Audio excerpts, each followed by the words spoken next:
We're here. Hello. Hello. Hey, 𝗃𝗫, good morning. Good morning. Maybe we could let everyone know where you're coming in from and where I'm coming in from to start. All right. So my name is 𝗃𝗫𝘁𝗵𝗃. I'm currently in Austin, Texas, 5 in the morning for me here.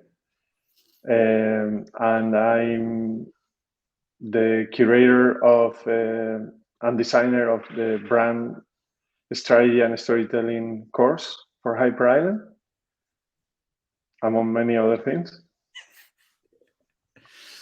It's safe to say I was gonna start this conversation with well, what is it that we do? And I think you and I are very fortunate to flex ourselves in a variety of different ways, from consulting to learning to creating content, delivering live sessions together. So I also join 𝗃𝗫 on the brand strategy and storytelling course. So we get to have these types of conversations on the regular. Sometimes we have an audience with us like we do today. So that's going to be a nice energy, and we're going to get a chance to connect and hear some questions and inquiry from those that are joining us. But a little bit of context is that, as you've seen for those who've signed up with us, is that we have an exploration around authenticity and how that shows up and what it means when it comes to storytelling and our work we do with our brands. For the past few months, going back even to the end of last year, intentionally, perhaps even maybe subconscious or consciously, we've been working with themes at Hyper Island. And this month has been about authenticity, and we've been exploring it through what it means for leadership, workplace culture, learning and development. And so now it's, as one last day before April, we're going to sneak in here and give our 2 cents. I thought we could do a little bit of a check-in that we use sometimes in our course. And for those unfamiliar with us, we like to sort of level the field by checking in with something. It can be formal, it can be light and loose. We're going to go light and loose today. I'm really curious to just know, 𝗃𝗫, what's the most recent story that you've enjoyed? Book, film, in person, anything. Well, I think it was just released 2 days ago, and I happen to be a big fan of the murder mysteries, and Death on the Nile came out. And I remember growing up watching those black and white movies about detectives and Agatha Christie. So it's always good and refreshing to see the new interpretation of that. And I think Kenneth Branagh who is the director and the actor, did a great job on bringing to life those classic stories of who did it. So yeah, I enjoy that story tremendously. Nice. I How about really you? like Kenneth Branagh. If you like the crime, I highly recommend his 𝗯𝗿𝗪 adaptation with the BBC. Very good. But for me, I finished the latest John le Carré spy novel called Silverview. I would say that he's my favorite fiction author. And it was an okay book, but I think it was more symbolic because it was the last one before he passed away. So I think it was like something to do to just honor like that connection that I have to that author. I think there's something in there that we'll get to a little bit later when it comes to authenticity. But it tied together a lot of the themes that he's explored over the years. Saw a real fun tweet a mutual friend sent to me the other day. It was like, you discovered these great authors, artists, musicians later in life, and then it's like all of a sudden you have a whole catalog to access. So there's like 40 books from le Carré, and I maybe done 10. So it's like, okay, oh wow, still to do. Maybe I get all 40, maybe not. That would be a great gift. It's a nice thing to have those connections to creators. Yeah. We talked yesterday. you had a few kind of thoughts that you wanted to share, sort of about, maybe we could call it like the state of authenticity, that could Yeah, help kick off this conversation and give us some things to consider. yeah. I think we live in a very interesting time, full of paradoxes, right? Or things that seem one way, but when you dig a little bit deeper, you realize that perhaps things are not as they seem. And I think authenticity is one of those subjects. So we have the opportunity to know more about each other. I can Google anybody's name and have access to an incredible amount of information about people, companies, institutions. I can have access to any single topic and read from different perspectives, many times contradicting information about any specific topic.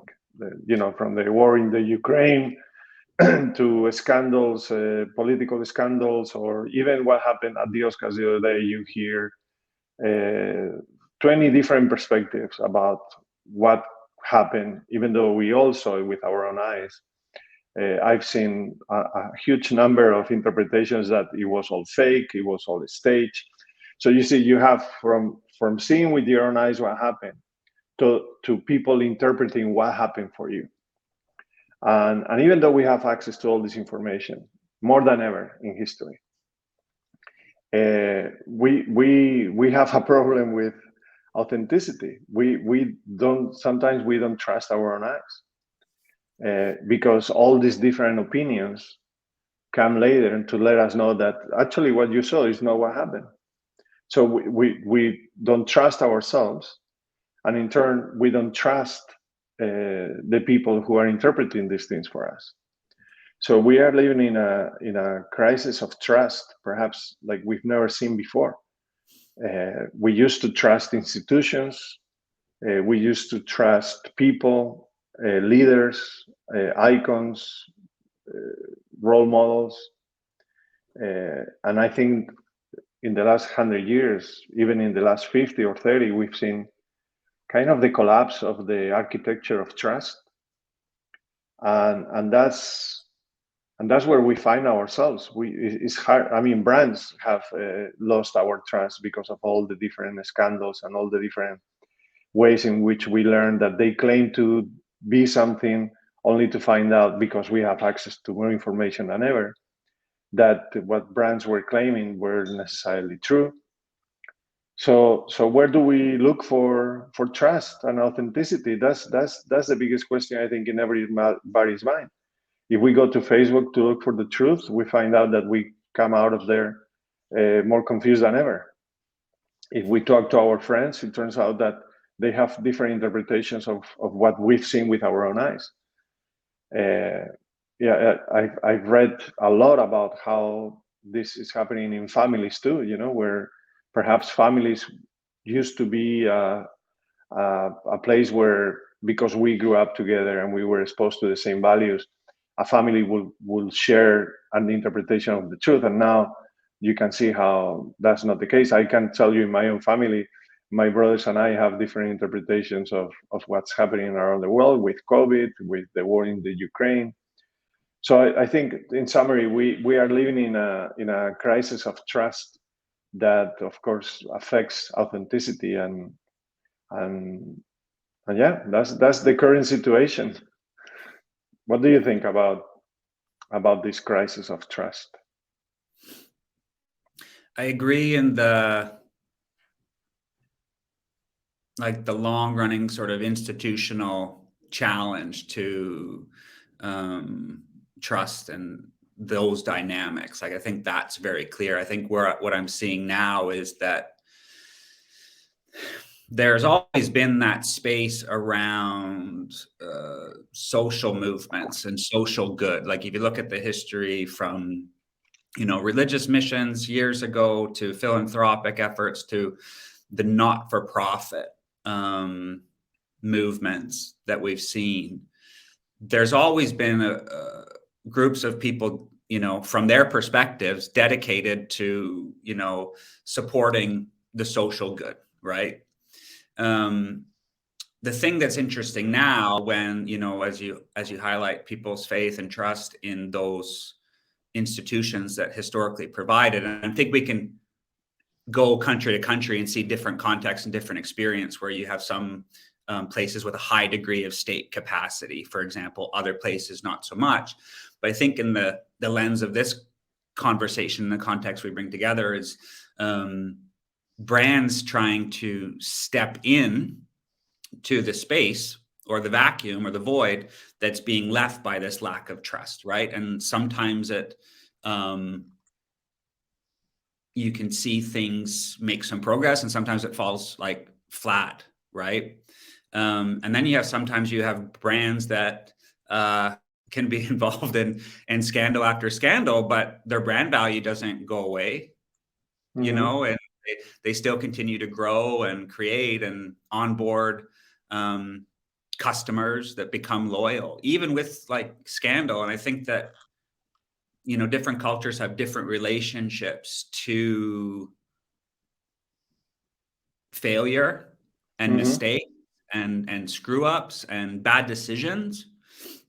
So there's something fascinating there to think about, like sort of the staying power of things that can screw up, but still find a way to bounce back and be relevant. And, you know, at times too, change, you know? Yeah.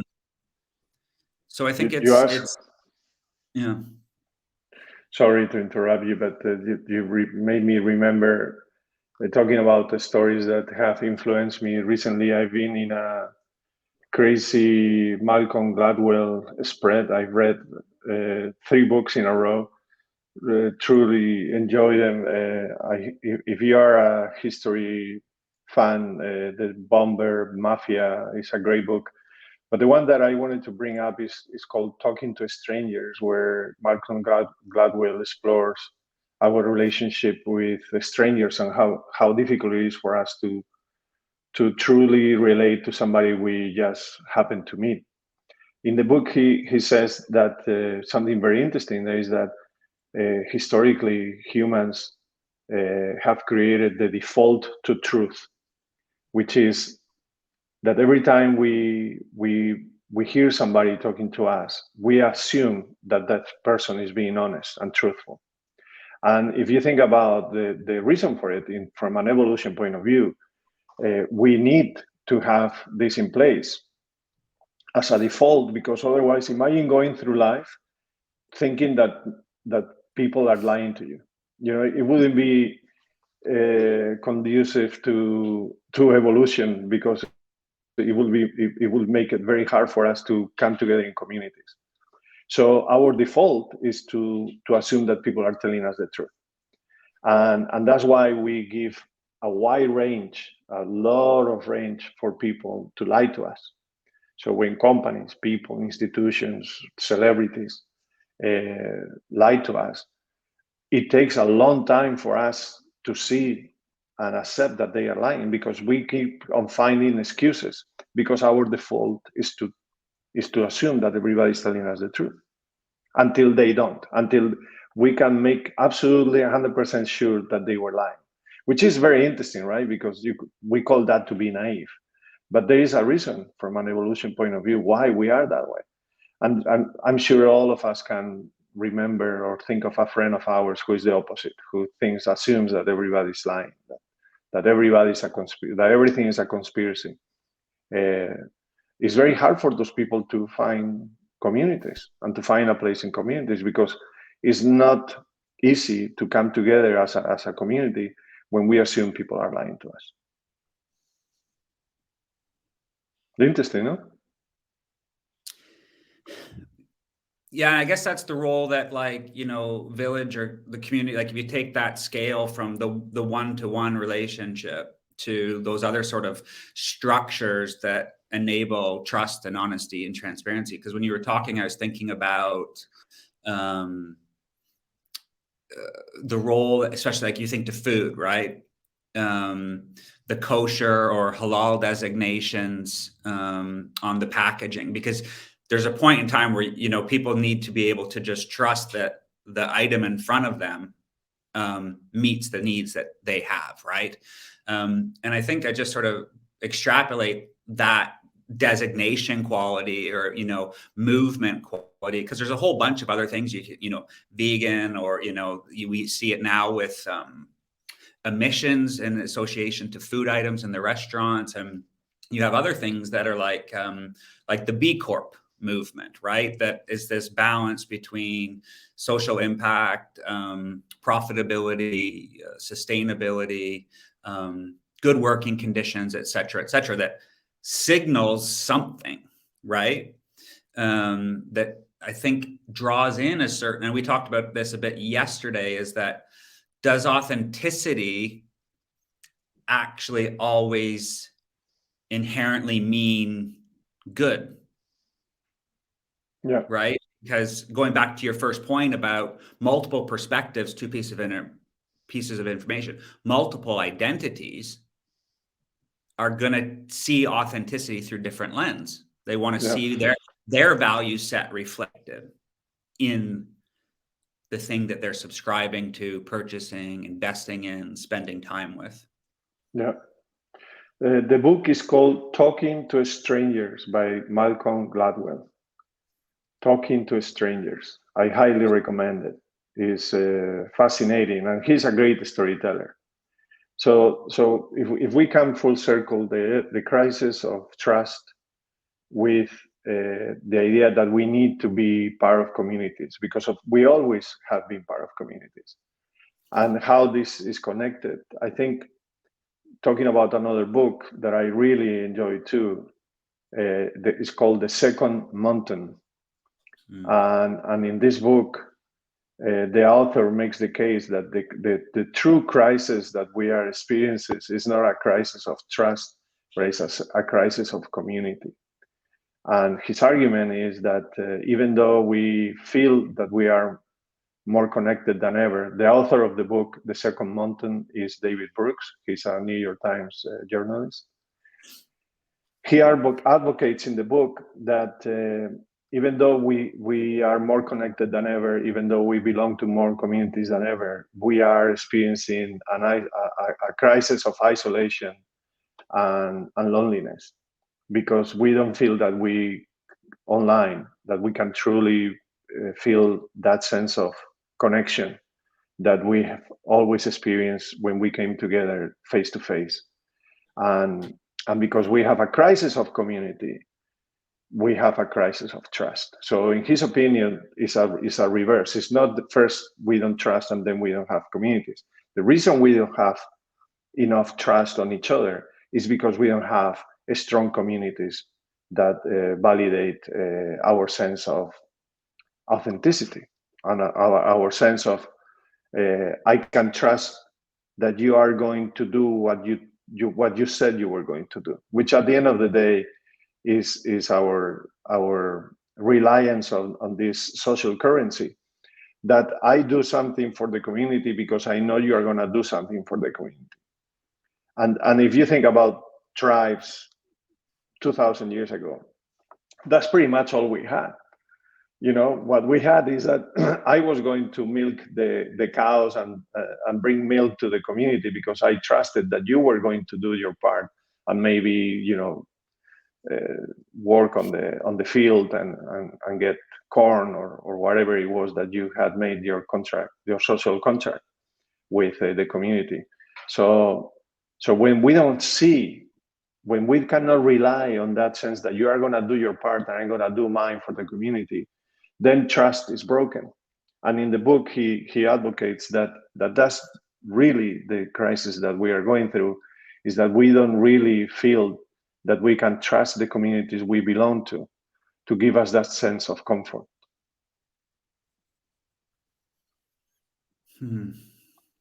So I see some very interesting comments or questions. I don't know if it's time, but I don't want to let too much time go by before we address some of these comments.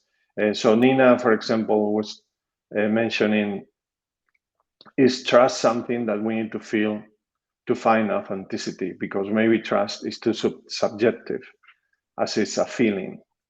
And I find very interesting, is trust a feeling? I guess it is, right? Yeah, I mean, the thing I've always we have a lot of context where people, it's like we want to have like with clients, like oh, we want more trust in our workplace, but trust is an outcome. It's a side effect of doing things in a certain way for one another and together. So yes, it's a feeling. It's like maybe it's conscious, subconscious. You can act knowing you feel trust with this person you're collaborating with, but it's built on a lot of other steps and actions, I would say. Yeah. Yeah. I see we are, as usually with you and I, we are running out of time. But I wanted to offer not just the problem, but I wanted to suggest a couple of, a couple of suggestions of what we could do to help overcome this feeling of, the two issues we talked about, trust and community. And of course, the best way to build trust is do what you say you're gonna do, right? So that's the number one. Be honest. I know our parents always spend time telling us, be honest, tell the truth. Sometimes we feel that a small lie is okay. But when you are an institution, you are someone in the public eye, you are a brand, it's important that you tell the truth and that you are honest with your purpose. So if you have a purpose established for your brand, just live up to that purpose constantly and over time. So that's one thing that it might seem and sound simple, but not it doesn't happen that often. For example, I can share with you an example of what that means. Patagonia released an article a few months ago talking about how they are not going to use the word sustainable in their communications because, in their opinion, nobody is truly sustainable. And even though it has become fashionable to say, we are a sustainable brand, and perhaps Patagonia is one of the few brands who could claim honestly to be sustainable, they feel that they couldn't be true to themselves and honest to us if they were to call themselves sustainable, because there are so many ways and so many things still for them to do to be able to claim it. So that's an example of honesty, right?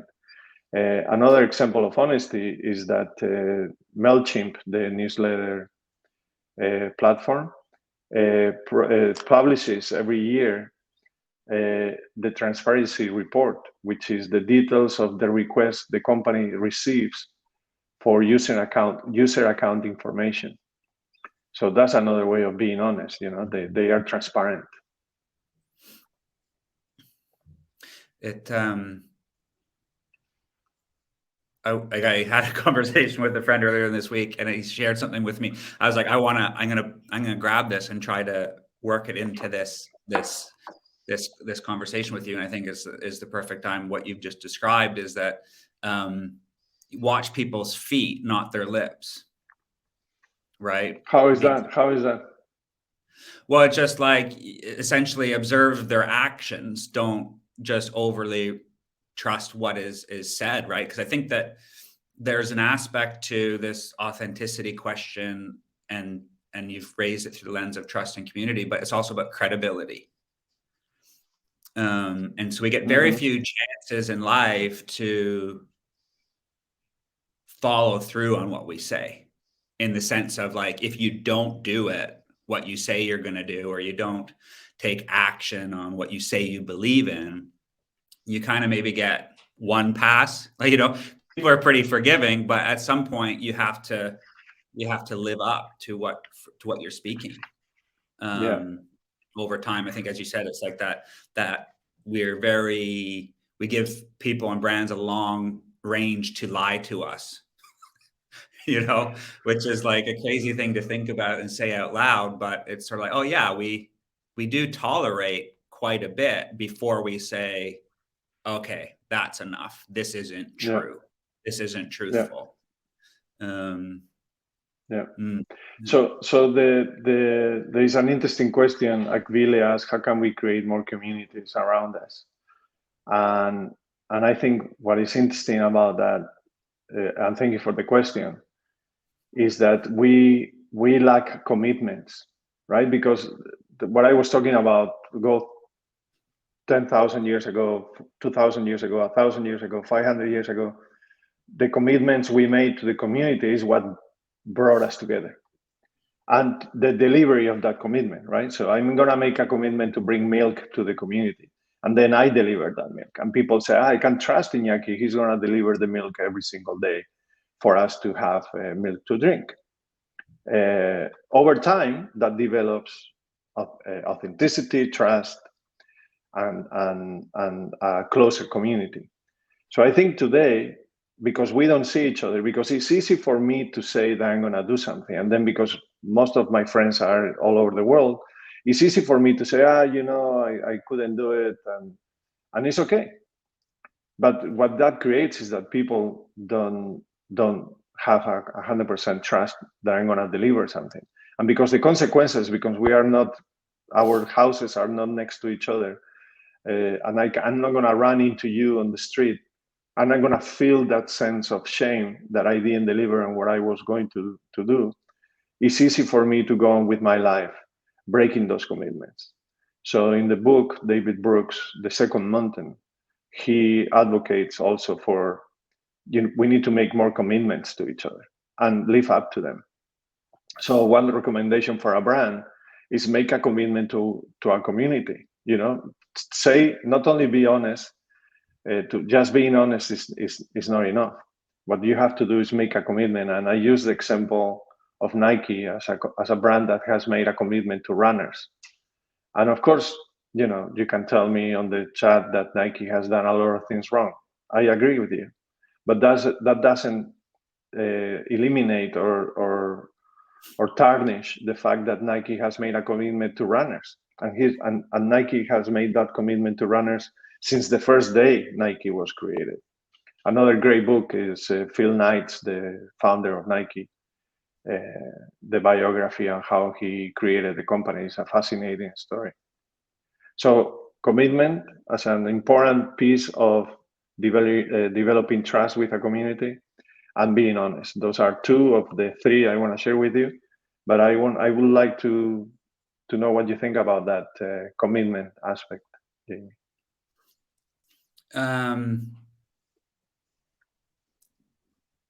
The commitment to do something for somebody, I think, is in the similar sense of how we desire trust or wish to have a feeling of trust in our lives. I think I can speak from the I, is like, long for community, long for connection, but it's like, you have to do stuff, right? And I think there's a wonderful explosion digitally, from Discord to Mighty Networks to cohort-based learning to, the YouTube teacher I subscribe to. Like, I don't know those people, but I'm in the comments, and that's a community, right? But there's community as entertainment. I think that's one thing, right? But then there's community that builds bonds and connections and shared commitments, right? And then that's where I think we get trust, and that's what you can describe as something authentic.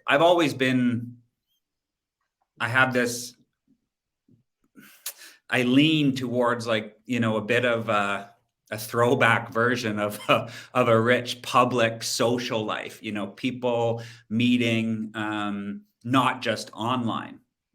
And I think that's all these new tools away, they should be augments, they should supercharge us, they should be like the bonus aspects, complements to a rich life, if you know what I mean. So I think that that's the challenge, even just to myself, to, okay, what am I putting out there into the physical world, to physical beings? And of course, that can be a phone call, it can be something sent in the post, it can be a Zoom call to help a friend or part of a community get unstuck, right? But I think that there's an aspect that we can't forget about what it means to live in a building where you maybe even know your neighbors' names, and they're able to look after your dog or your plants when you're sick or out of town, right? I think that's a part we forget. and it's hard to Yeah. measure, and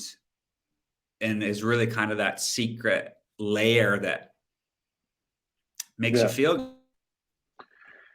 Well, another aspect that you made me think right now about is the idea of making ourselves vulnerable and how that creates bonds with our community too. You know, nobody likes a perfect being, a perfect institution that makes no mistakes. Actually, if you think about it, communities come closer together when they are facing a challenge together. When everybody's vulnerable is when we bring the best nature of our angels.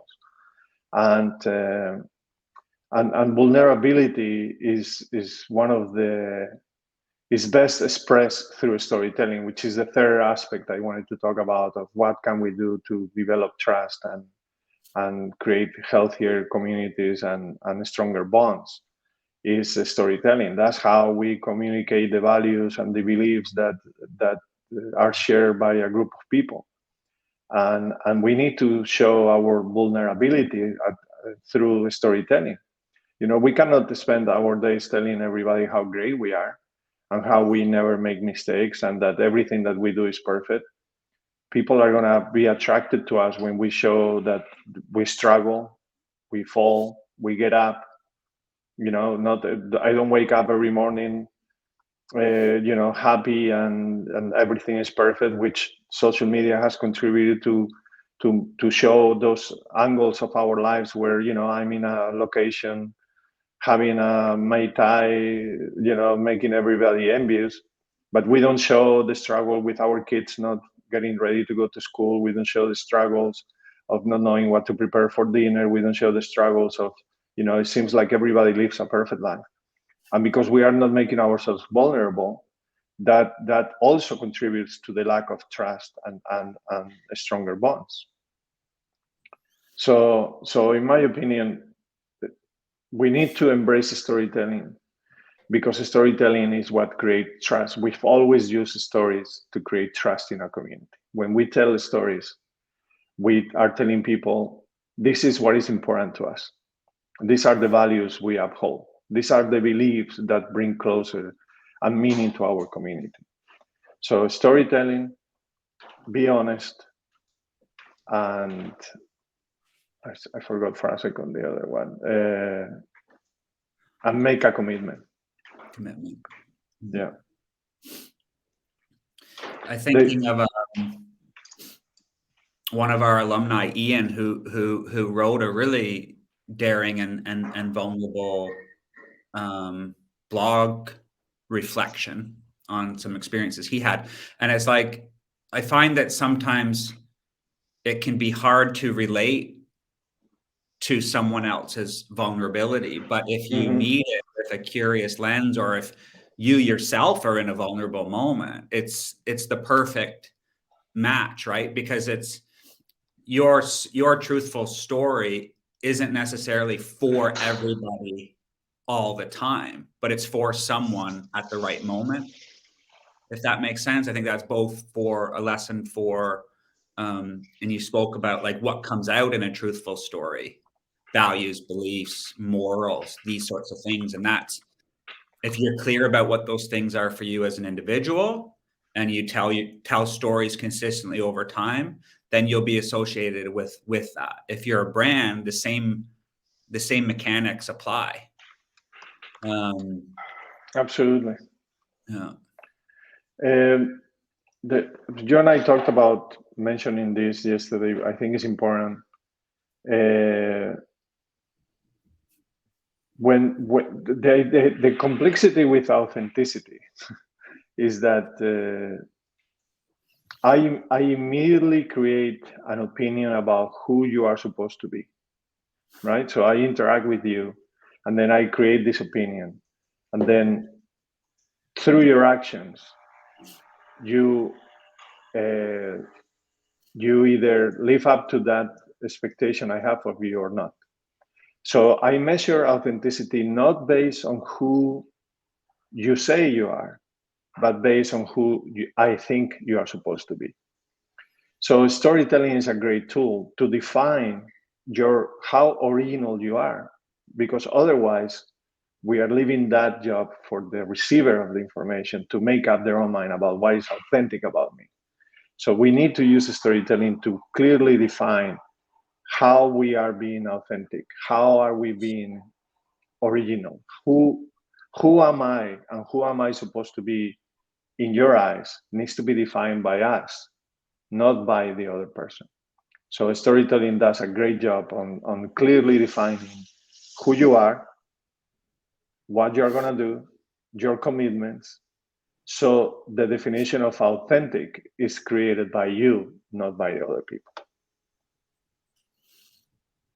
We have a question about storytelling brands. And I want to ask you, what are some of your favorite examples? But you can't mention MailChimp, Nike, or Patagonia, because we've already given those ones as examples. And we've got a few minutes left, but I just to invite people to explore some of these brands that you think do a great job of it. Yeah, it would be great to hear from the participants, from the audience, but of course, good examples of storytelling. There are. I gotta tell you one thing. I think we rely a lot on advertising to consider one single piece of an ad a great story, and there are great examples of that. But I think telling a joke doesn't make you a comedian. Telling one story doesn't make you a storyteller, right? So just like a comedian needs to practice and earn their title by making people laugh consistently and over time, a storyteller needs to earn the same trust from the community consistently and over time. So just because you did one great 30-second commercial, one great 60-second commercial, just because you create one great blog post, or you have one great case study, doesn't mean that you are a storyteller. I will say that the biggest challenge for a storyteller, if you want to become one, is to be consistent and to do it over time. Just like the comedian, I could make one great joke once per year, and that wouldn't qualify me as a comedian, right? So you need to be consistent in your stories, and you need to do it over time. And that will enable you to be considered a storyteller. Now, to be a good storyteller, that's a completely different thing, because not every comedian is a good comedian either.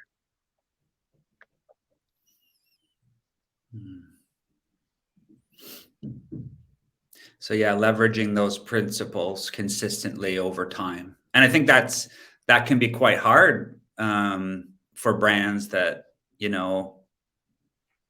don't define that work, and then have periods of time whereby different people come in and inject new life or energy, or they work with a great agency, or they have some, I guess it's the same with some of the most successful sporting clubs and franchises in the world, right? It's like, can you maintain consistent performance? And it doesn't necessarily mean that you and your brand are at the top of the brand value index, right? Because you have your customers, you have your audience, you have your people that you serve. So it's just about showing up for them, really, and not getting so distracted perhaps by the big budget splashes that are saturating the media landscape per se, right? Yeah. So yeah, storytelling is a great tool. We've used it for 40,000 years now to create trust and stronger bonds between people in a community. I love storytelling because it's free. You don't have to get a new operating system. You don't need to do, you don't need to buy equipment. All you have to do is start practicing the principles of storytelling. And so you can get better and better at it. Train your people, have a clear idea of what your purpose is.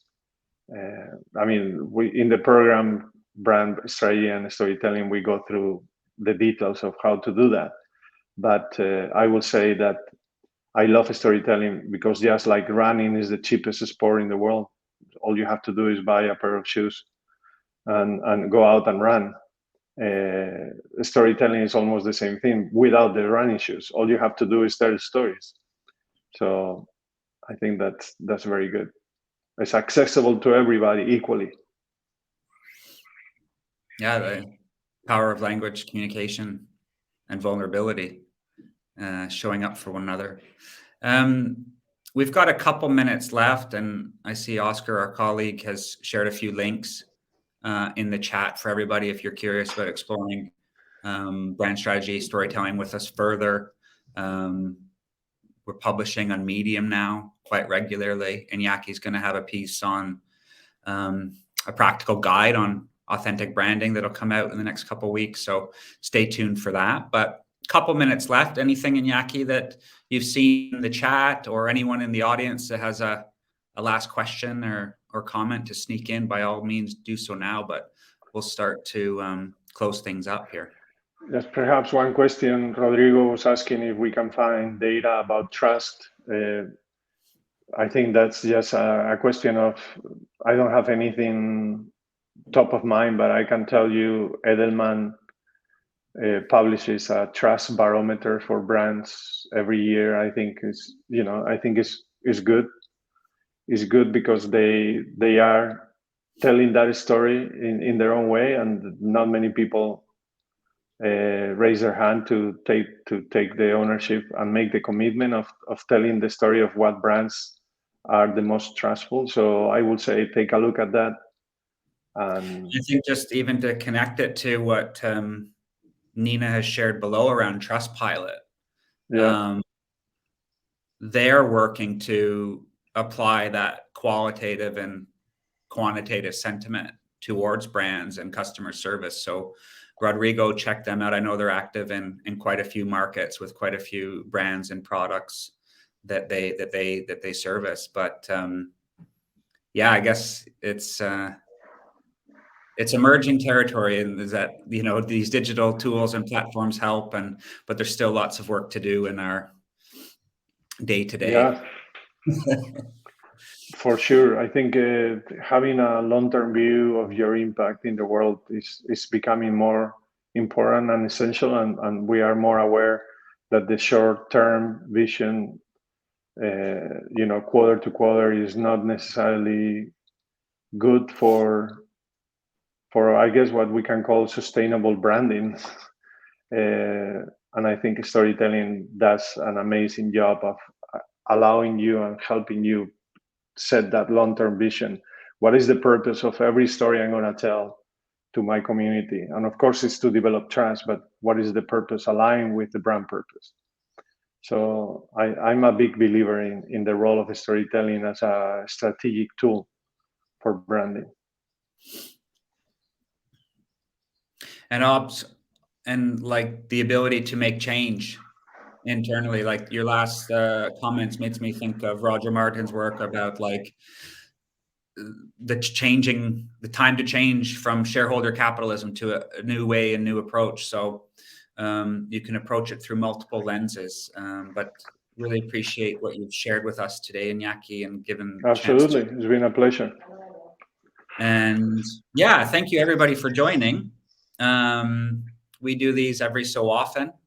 Always fun to connect with people. So by all means, if you sit on anything, curious about more, or ever just want to chat, I know that 𝘂𝘂𝘁 and I are quite generous in terms of helping people connect ideas to different things. So do reach out, keep in touch, check out the links that Oscar shared in the page, and we'll wrap it there, right on schedule. Any last words, 𝘂𝘂𝘁?